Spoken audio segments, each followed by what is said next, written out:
C'est à nous, et je suis très content, encore une fois, de vous recevoir aujourd'hui, que ce soit la BGE ou que ce soit Maman Digital, d'être présent sur ce plateau pour parler un petit peu de ce que vous faites les uns et les autres, mais aujourd'hui, ce que vous faites ensemble.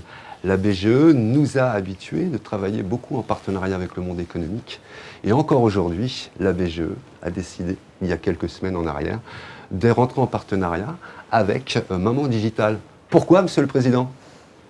Pourquoi ? D'abord parce que, tout simplement, Nathalie et Maman Digital, on les connaît pratiquement depuis la naissance de Maman Digital, puisque la BGE a accompagné Nathalie dans cette aventure, que c'est quelque chose d'assez remarquable du point de vue du succès et des réalisations, et que par ailleurs, ça correspond à un besoin important des entrepreneurs que nous accompagnons, d'acquérir cette dimension digitale, cette capacité d'animer un compte Internet, un compte Facebook, etc., cette modération digitale, qui est vraiment le savoir-faire de Maman Digital.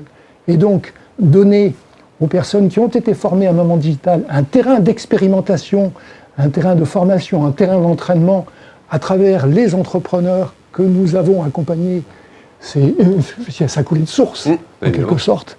Donc voilà, je ne sais pas si la proposition venait de Nathalie ou de la BGE, mais enfin, elle s'est fait plutôt naturellement. On s'est totalement entendu là-dessus.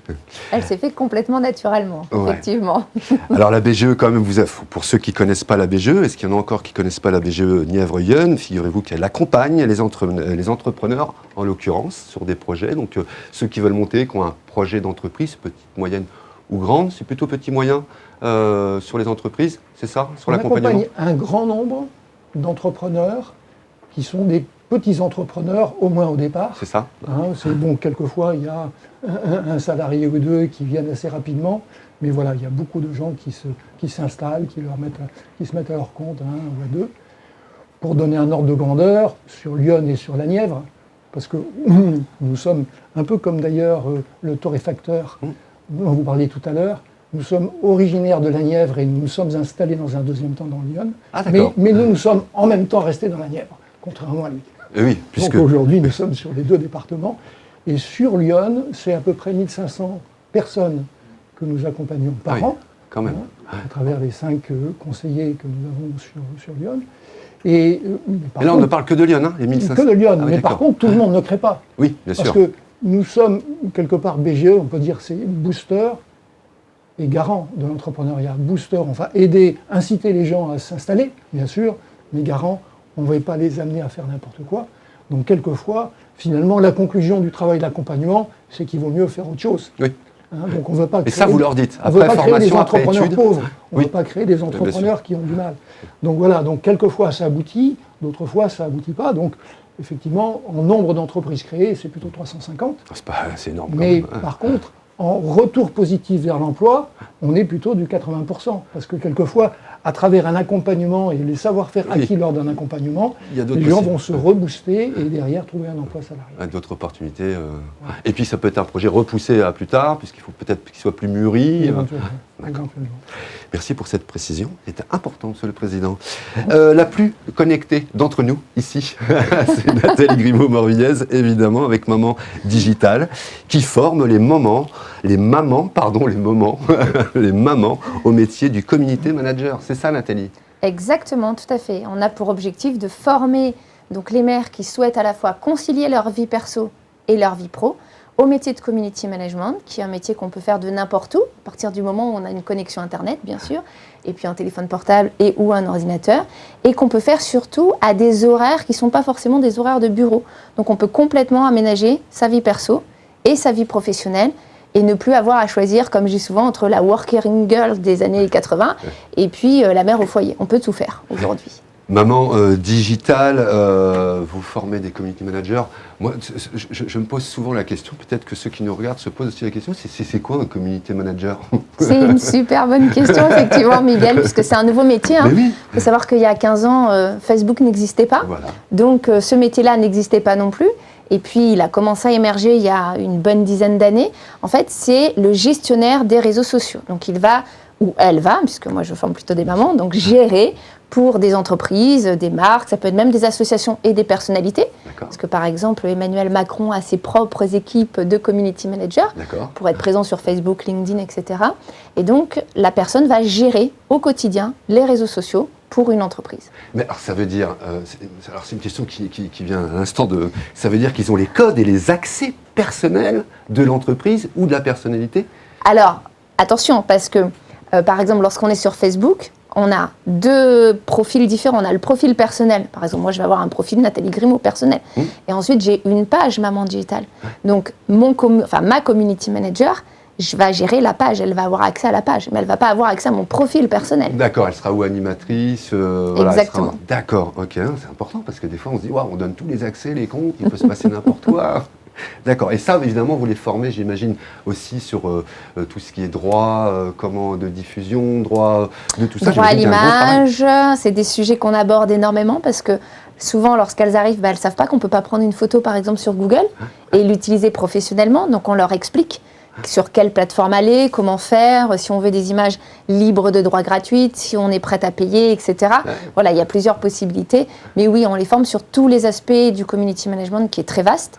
Parce qu'on voit souvent la publication, mais il n'y a pas que la publication. Là, il y a le travail en amont de réflexion. Il faut être en adéquation aussi avec sa cible. Donc, il y a tout un travail stratégique de qu'est-ce que je vais dire, comment je m'adresse à mes clients, quel est aussi le territoire de marque, c'est-à-dire comment je veux être perçue en tant qu'entreprise auprès des fans et des followers. Et puis ensuite, il y a fans et des followers. Des fans et des followers. Fans sur Facebook, followers sur par exemple Twitter ou sur Instagram. C'est la même chose, mais ce n'est pas exactement les mêmes termes. Et ensuite, effectivement, il y a toute la partie relation client. Aujourd'hui, de plus en plus, les clients, lorsqu'ils ne sont pas contents, lorsqu'ils ont un problème ou même tout simplement lorsqu'ils veulent faire un retour à la marque, ils vont envoyer un commentaire, un message privé. Et donc, ça aussi, c'est de la relation client, mais via les réseaux sociaux. Et ce n'est pas les mêmes compétences que lorsqu'on est en service relation client, en service, par exemple, téléphonique. Alors justement, quand vous avez décidé, on l'a dit en quelques mots tout à l'heure, mais par exemple, vous, Nathalie, quand l'idée de faire un partenariat avec la BGE, c'est 350 entreprises sur l'année existantes aujourd'hui sur l'année 2021. C'est 350 entreprises aujourd'hui que vous allez aider ou comment ce partenariat fonctionne concrètement? Alors, c'est sur la base du volontariat. Donc, ce n'est pas forcément les 350 entreprises de la BGE. La BGE a fait un appel auprès des entrepreneurs qui souhaitaient être accompagnés, puisque ce qu'on propose, en fait, pendant les 12 semaines, aux maires qui se forment au métier de community manager, c'est de travailler sur un cas pratique. Donc de mettre tout de suite les mains dans le cambouis, parce que moi j'estime qu'on apprend en faisant. On a appris à marcher en marchant, on a appris à faire du vélo en faisant du vélo, et pas en lisant des théories dans des livres, etc. Donc je suis très partisane il faut faire, il faut se trouver confronté à la réalité pour apprendre et progresser. Donc, elles peuvent choisir par elles-mêmes un cas pratique ou maintenant, elles peuvent faire appel à nos services et on est en partenariat, je dirais quotidien en tout cas depuis début janvier, pour les mettre en relation avec des entrepreneurs de Lyon qui se sont portés volontaires pour devenir pendant 12 semaines leur cas pratique et plus, je dirais, si affinité. Et plus si affinité. C'est donc un double volontariat, un volontariat du côté de la maman digitale et un volontariat du côté de l'entrepreneur. Effectivement, qui peut se prolonger derrière par une relation commerciale, une fois la maman digitale diplômée en quelque sorte, certifiée suite à cette formation. Alors comment justement, combien ça coûte de prendre un community manager? Allez, voilà. Alors c'est très très variable parce que c'est souvent la question qu'on me pose. Alors du côté de l'entrepreneur et puis du côté de la maman, combien je peux gagner? Mais si je gère par exemple juste une page Facebook à hauteur de 2 publications par semaine, ou si je gère Facebook, Instagram, Twitter et LinkedIn à hauteur d'une publication par jour sur chaque réseau social, forcément le temps passé n'est pas le même, donc la facturation n'est pas le même. Donc en fait, dans un premier temps, c'est bien définir son besoin. Sur quel réseau social je dois être en tant qu'entrepreneur. Parce que souvent on va se dire, ah ben tiens, en ce moment c'est la mode d'Instagram, je vais aller sur Instagram. Ben oui, mais si mes clients, si mes followers ne sont pas sur Instagram, aucun intérêt que j'aille sur Instagram, même si c'est un réseau social. Exactement. Même si c'est un réseau social qui est à la mode. Donc déjà, c'est bien identifié sur quel réseau social je dois être ou sur quels réseaux sociaux si j'en ai plusieurs. Et ensuite, on va travailler avec la maman sur les besoins. Est-ce que j'ai besoin de communiquer régulièrement, moins régulièrement? Est-ce que j'ai beaucoup d'actualités ou pas? Parce que ce que je dis souvent, c'est qu'on n'est pas sur un sprint, on est sur un marathon sur les réseaux sociaux. Donc on ne va pas publier une fois et avoir des tonnes de clients qui vont arriver. Non, c'est la durée qui va faire qu'on va aller chercher de nouveaux fans, de nouveaux followers qui potentiellement vont se transformer en futurs clients sur du long terme. Donc il faut être, je dirais, résilient. Voilà, c'est vraiment l'image du marathonien. Il ne va pas partir à toute berzingue parce que sinon, au bout de 2 km, il n'en peut plus. Il faut qu'il tienne son rythme sur 50 km. Là, c'est la même chose. Et donc, ensuite, en fonction de tout ça, on va déterminer le besoin. Et forcément, en fonction du temps, on peut avoir des prestations qui vont tourner à 300-400 euros par mois. Comme aujourd'hui, j'ai des mamans digitales qui facturent des prestations à 2000 euros par mois. Ouais, donc, c'est très, très vaste, en fait. C'était important, évidemment, en termes de communication, d'accompagner les entreprises que vous formez, vous accompagnez et qui se créent grâce à la BGE. Bien évidemment, parce que toutes les entreprises qu'on accompagne, une fois l'accompagnement formel, pré-création terminé, on reste en lien avec eux. On reste en lien soit à travers un accompagnement formel post-création, qui est possible, ou soit en lien à travers toute une série d'offres de ce type de ce partenariat, la participation à des BGE clubs ou à la participation à d'autres manifestations, la possibilité de participer à des formations que nous proposons dans différents domaines. Donc voilà, donc pour nous, tous les entrepreneurs que nous avons accompagnés ces dernières années, c'est une sorte de communauté avec laquelle on essaye de rester en contact, et donc avec une fertilisation croisée, je crois, qui apporte quelque chose à chacun. Et oui, puis c'est un vrai métier, parce que je pense, par exemple, on en parlait en off tout à l'heure, à une des créatrices d'entreprises chez BGE qui fait de la décoration d'intérieur. Son travail, c'est de faire de la décoration d'intérieur et de ne pas passer ses 6 heures dans la semaine, par exemple, à s'occuper de ses réseaux sociaux. Donc c'est quelque chose d'important, ça, c'est clair. Nathalie. C'est clair. Aujourd'hui, de toute façon, la communication, c'est clé, qu'elle soit sur le digital ou hors digital. Aujourd'hui, c'est clé. Sans communication, une entreprise à terme ne peut pas survivre. Donc on est obligé de communiquer, on est obligé de donner de l'information. Et encore plus aujourd'hui avec la situation, on voit que tous les petits commerçants se mettent au digital, le click and collect, les boutiques sur Instagram, les comptes sur Facebook, Instagram, parce qu'ils ont besoin de communiquer auprès de leurs clients. Cette pandémie aura fait du bien au monde du digital ? On va accélérer en tout cas. Les études montrent qu'on a pris 8 ans en 2 ans. Pardon. D'accord. Ah oui, 8 ans. En termes de digitalisation, ouais. C'était qu'on était très très en retard en France alors. La BGE, comment aujourd'hui, alors elle gère comment la pépinière de Nevers, mais depuis peu, elle gère aussi la pépinière de Joigny. Alors comment ça se passe, la gestion d'une pépinière ? Alors effectivement, c'est un enjeu important pour nous cette année, la prise en main de la gestion de la pépinière de Joigny. Et on peut en parler d'autant plus volontiers que nous sommes à Joigny. Absolument, ici, c'est pour ça que je vous pose la question. Donc voilà, je crois que vraiment, nous, ce qu'on souhaite faire à travers ce très bel outil, c'est d'en faire vraiment une pépinière qui soit exemplaire et attractive. Bon, on vient de prendre les manettes, il faut prendre la dimension de tout ça. Il y a encore du chemin à faire pour que cette pépinière soit véritablement, donne tout son potentiel, soit véritablement exemplaire et attractive. Il y a des dimensions qui sont des dimensions d'animation de la pépinière. Il y a des dimensions qui sont des dimensions d'offre de services internes à la pépinière, y compris des services à caractère technologique, un accès à Internet de qualité, à la téléphonie, etc.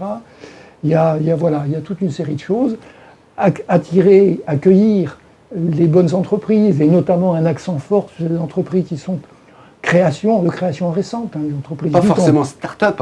Les entreprises en pépinière, c'est-à-dire de moins de 4 ans. Donc on a effectivement une vocation plus particulière par rapport à ces entreprises. Mais au-delà de 4 ans d'existence, une entreprise peut rester dans une formule qu'on appelle l'hôtel d'entreprise en tant que de besoin. Par contre, nous sommes toujours sur des contrats précaires. C'est-à-dire l'entreprise peut décider de partir d'un mois sur l'autre.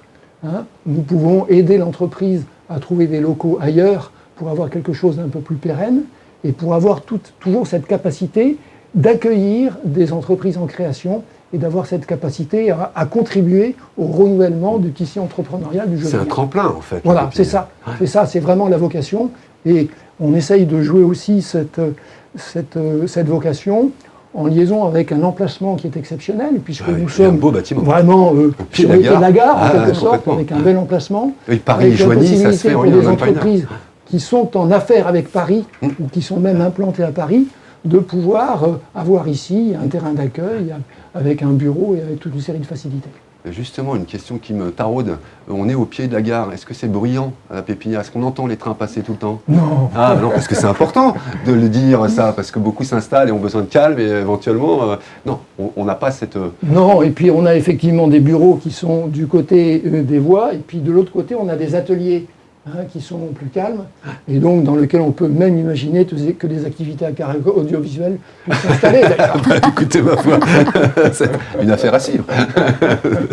La BGE, voilà, qui gère, donc vous le savez, non seulement vous accompagne si vous avez une idée, en tous les cas de création d'entreprise, c'est pas très abouti, vous savez pas comment formuler tout ça, mettre tout ça sur un papier, etc. C'est leur métier. Ils sont 5 ou 6 dans Lyon, formateurs, c'est ça? On a 5 conseillers formateurs effectivement dans Lyon. Au total, on en a une dizaine sur les 2 départements. Nièvre et Lyon. Voilà, et on a une vingtaine de salariés au total. Donc n'hésitez pas, vous allez sur votre moteur de recherche, peu importe lequel c'est, vous tapez BGE Lyon, Nièvre, Nièvre Lyon, j'ai tendance à dire Lyon en premier, moi je suis désolé, mais c'est Nièvre Lyon. Et puis voilà, n'hésitez pas à prendre rendez-vous, à les rencontrer, et de parler de votre projet. Voilà, peut-être qu'il aboutira, peut-être pas, ou en tous les cas peut-être pas tout de suite, mais en tous les cas vous serez bien accompagné. Il y a un bureau qui est à Sens, il y en a un qui est évidemment à Joigny, il y en a un qui est à Auxerre. Est-ce que j'en oublie d'autres? Il y a une permanence à Charny. Et il y a une permanence à Charny. Et une permanence à Vallon. Voilà, donc c'est bien étalé dans le département de Lyon. Voilà pour la BGE Nièvre Lyon. N'hésitez pas. D'ailleurs, je fais un petit coucou à Amandine, qui est votre directrice de communication, qui fait un boulot extraordinaire depuis maintenant plusieurs années. Voilà, où on travaille, on collabore aussi sur certains projets. Et ben, je trouve ça moi très très bien. Et puis un petit focus quand même, parce qu'on ne va pas se quitter comme ça, Nathalie Grimaud-Morvillès, puisque vous avez non seulement fait la une de différents journaux, en l'occurrence vous avez fait la une, je l'ai noté ici, voilà, TPE News, dont on voit effectivement l'affiche derrière moi, voilà, de ce côté-là. Mais comment vous êtes apparu, comment sur ces magazines spécialisés au monde de l'entreprise? Aujourd'hui, je ne travaille pas toute seule, j'ai une équipe. Donc effectivement, j'ai une personne, enfin 2 maintenant personnes qui se répartissent le travail, on va dire, de relations presse, donc qui prennent contact avec des journalistes. Vous aussi, vous avez des community managers? Alors, j'ai une community manager qui gère les réseaux sociaux, mais effectivement, j'ai aujourd'hui 2 personnes dans l'équipe qui font un travail extraordinaire avec les journalistes et qui permettent régulièrement qu'on parle de Maman Digitale dans la presse, à la télé, etc., à la radio, soit pour parler directement de Maman Digitale, soit surtout ce qu'on aime bien mettre en lumière, c'est nos mamans qui réussissent. Parce qu'on a aujourd'hui des mamans qui ont complètement changé de vie et arrivent à la fois à gérer leurs enfants, à être professionnelles et avoir une activité et du coup à être vraiment épanouies dans toutes les facettes de leur vie. Et ça, c'est vraiment notre mission de vie chez Maman Digitale. Donc c'est ce qu'on essaye de mettre en avant en tout cas. Combien justement vous accompagnez de mamans sur une année? Alors sur une année, comme on a quand même beaucoup, on a connu une belle croissance entre 2019, l'année où on s'est lancé, et puis maintenant. Donc aujourd'hui, la communauté, elle est composée de plus de 850 mamans, dont certaines en France, dont certaines sont encore en formation, parce qu'on a intégré tout début janvier une nouvelle édition, justement, la première édition partenaire de la BGE.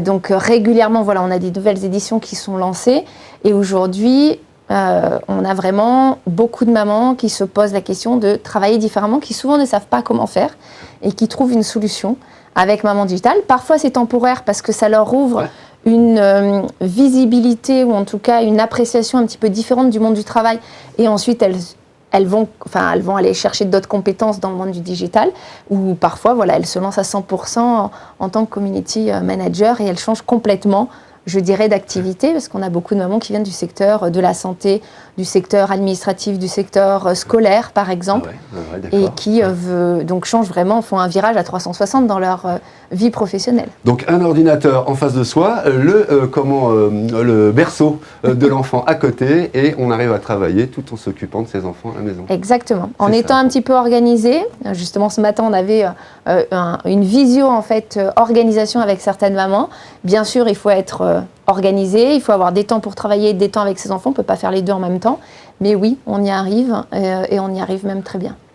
Et on ne va pas se mentir, Nathalie, ça c'est l'ouvrage que vous avez écrit il y a quelques mois en arrière, justement, dans lequel Vous dites les choses. Vous dites les choses dans le monde de l'entreprise, en l'occurrence. Beaucoup de mensonges, 10 mensonges, en l'occurrence, sont repris dans cet ouvrage. Pourquoi, effectivement, avoir écrit cet ouvrage? Est-ce qu'il fallait dénoncer? Est-ce que c'est quelque chose que vous avez vécu? C'est-à-dire, voilà, je suis enceinte, on m'a viré de mon entreprise, mais on ne m'a pas dit que c'était à cause du fait que je suis enceinte. Qu'est-ce qu'il y a dans ce... Alors, dans cet ouvrage, en fait, alors oui, ça dénonce la discrimination à la maternité. Depuis longtemps, on parle de beaucoup de discrimination, mais finalement, la discrimination à la maternité, c'est un peu normal dans notre société. On veut faire des enfants, on ne va pas se plaindre, en fait, parce qu'on veut faire des enfants et qu'on n'a pas la promotion qui nous avait été promis avant, ou qu'on n'a pas l'augmentation, ou même qu'on n'est pas payé parfois d'une partie de notre salaire parce qu'on était absente pendant 4 mois ou pendant 6 mois. Et en fait, c'est une discrimination comme les autres. Donc, c'est une discrimination qui, aujourd'hui, ne devrait pas être validée par la grande majorité des personnes. Donc oui, j'ai voulu dénoncer cette discrimination dans un premier temps. Donc je parle de 10 mensonges, parce qu'aujourd'hui, on a des lois qui sont assez protectrices en France, mais on a aussi la possibilité, lorsqu'on est une entreprise, de les contourner assez facilement. Et comme les prud'hommes, c'est long, c'est de l'argent, c'est du temps, c'est aussi beaucoup d'émotions négatives, finalement, les entreprises qui se comportent pas très bien, parce qu'il y en a certaines, heureusement, qui se comportent bien, peuvent s'en sortir en licenciant une femme enceinte ou une femme qui est à un retour de congé maternité sous de faux prétextes. Et qui ne se retrouvent pas forcément au même poste qu'ils avaient. Exactement, qui peuvent se retrouver à des postes, elles avaient par exemple un poste d'encadrement, on leur a enlevé leur équipe, elles étaient managers, elles deviennent juste simples salariés. Enfin, il y a plein en fait de possibilités. Ça peut être, je dirais, de la simple mise au placard jusqu'au licenciement, avec parfois du harcèlement moral pour pousser la personne en fait à donner sa démission. Donc je voulais un peu dénoncer tout ça, mais surtout, je voulais aussi expliquer qu'il y a des opportunités, qu'il y a des possibilités de faire différemment et de travailler différemment. Donc, est-ce que ça sent le vécu, ça, Nathalie? Alors, ça sent le vécu. Effectivement, 4 enfants, 4 problèmes à l'annonce de mon 4 problèmes? Ouais. Ah, moi, je dis, c'est mieux que le loto, je gagne à chaque fois. Ah oui, non, mais c'est énorme quand même. Donc, et 4 entreprises différentes? Et 3 entreprises différentes, puisque 2 fois dans la même entreprise, mais voilà, et à l'annonce de ma grossesse ou à mon retour de congé maternité. Est-ce que ça bouge aujourd'hui? Est-ce que ça fait bouger les lignes? Est-ce qu'aujourd'hui vous sentez que ces groupes ont décidé quand même d'arrêter ce genre de management quand même? Je dirais que ça dépend beaucoup des entreprises. Je trouve que, en tout cas, dans certains types d'entreprises, ça commence à bouger. Il y a certains DRH qui commencent à être sensibilisés à ce sujet, mais les entreprises plus traditionnelles sont aussi plus paternalistes et donc ont toujours du mal avec la vision de la femme qui va être absente parce qu'elle a 30 ans et qu'elle est en couple et que potentiellement elle va avoir un enfant, alors qu'une femme qui revient de congé maternité, ça a développé aussi plein de compétences qui sont utilisables dans le monde de l'entreprise. Mais ça va changer, puisque maintenant, aujourd'hui, on a découvert le télétravail. Peut-être. Ça va peut-être accélérer les choses, comme pour la digitalisation. Effectivement, en tout cas, je le souhaite. Et c'est vrai que ce que je voulais, c'était aussi apporter, à travers ce livre, un message d'espoir aux mamans ou aux futures mamans qui potentiellement pourraient vivre en fait une période difficile. Parce que maintenant que j'accompagne 850 mères, finalement, c'est les personnes qui n'ont pas vécu de problème. En entreprise, d'accord. En entreprise, qui sont devenues mamans et qui n'ont pas vécu de problème, c'est plutôt des cas exceptionnels. D'accord. Dans la majorité, elles ont eu des problèmes plus ou moins graves, mais elles ont rencontré en fait des problèmes. Donc je veux aussi porter un message d'espoir. Il est possible aujourd'hui de ne plus avoir à être discriminé en entreprise, en sortant des cases, en travaillant différemment, et pourquoi pas en devenant, comme on dit, mumpreneur, donc en créant sa propre activité.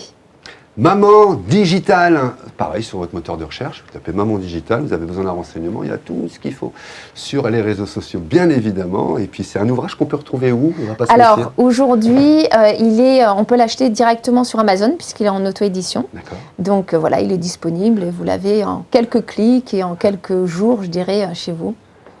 On va pas se mentir, n'hésitez pas à vous le procurer, évidemment, et puis voilà, vous saurez tout sur un moment digital saurait tout sur les 10 mensonges dans une entreprise liée à votre grossesse. En tous les cas, bravo encore Nathalie Grimaud-Moriès. Nous, on se connaît depuis un petit moment, on va pas se mentir aussi. Vous avez suivi, et la BGE également, la naissance et l'accompagnement aussi de là où vous êtes, de la télé de Lyon. Merci beaucoup à vous de revenir régulièrement, de faire un petit point sur ce que vous faites. Et voilà, les choses bougent chaque année, de par la BGE ou de par ce que vous faites aussi, Nathalie. Nous, on est super contents d'être en partenariat aussi avec vous deux. Et puis, n'hésitez pas à nous faire part du mouvement, etc., des mouvements qu'il y a à la BGE, des mouvements qu'il y a à Maman Digital. On va travailler d'ailleurs sur un sujet ensemble sur justement ce que font vraiment les moments digitales. Quels sont leurs quotidiens? Quels sont leurs Comment quotidiens, elles s'organisent? Exactement, comment elles C'est une s'organisent. question qui se pose souvent. Absolument. Et ben, on va faire un sujet sur comment cela, justement. Merci beaucoup, Monsieur le Président de la BGE. Mes respects et bonjour à toute l'équipe de la BGE qui nous regarde, j'espère. Le directeur est d'ailleurs présent et derrière les caméras. Merci beaucoup, Nathalie. Merci de m'avoir accueilli. Mes amitiés à votre époux qui travaille, lui, sur Internet aussi. L'entreprise s'appelle Sequoia. Voilà. Exactement. Mais sur la partie technique. Sur la partie technique, il ne faut pas. Là, c'est quelqu'un qui est très technique. Voilà, mes amitiés d'ailleurs à lui aussi. Merci à vous deux. Et j'espère qu'on va se revoir très très vite.